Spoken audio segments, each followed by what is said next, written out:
Hi, I'm Pat Lewis. Hi, I'm Charlotte Roberts. Hi, I'm Anita Manning. Hi, I'm Virginia Hancock. And we're the Yo Club of Paducah. Okay, I'm going to show you how to make a quilter's knot. You take the end of your thread and your needle and point them at each other. Lay that end of the thread on top of the needle and hold it with your fingers, and you take one. I let the thread slip. But hold on tightly and take 1, 2, 3 wraps of the needle. Slide your fingers up and hold the thread and pull it down your thread like so. And there is your quilting knot. And if you pull it a little more tightly, it will go through the fabric better. Then you clip your thread to 1/4 inch, and there you're ready to start quilting. And when you put it down, you put your thread down, a needle down, not where you're going to start, back about 1/4 inch or more. Come up where your first stitch is going to be, like that.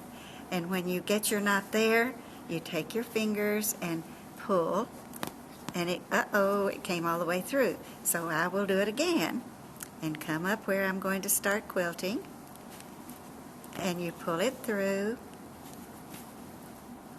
and there you are. You're ready to start. And that is the way you start your quilting.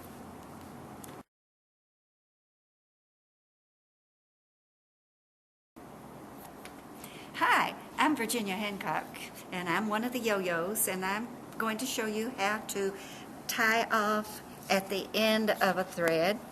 And I am coming up to where I want to end off, and you put your needle down right at where you're stitching, and you come up in the seam.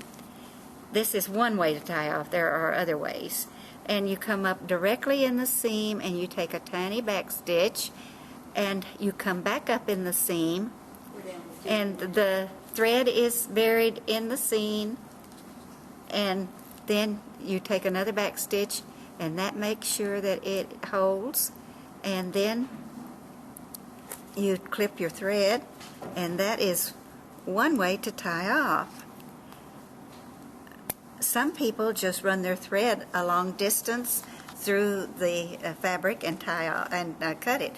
Other people run their thread along the seam, along the quilting line, and then they quilt over that thread, and that holds it. There's many different ways, but I prefer going into a seam if I can.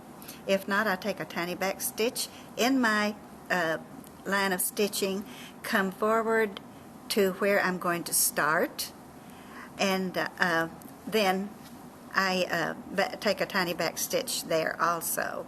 I'm just demonstrating here. I'm not going to put a knot in there. And take a tiny back stitch and start your quilting.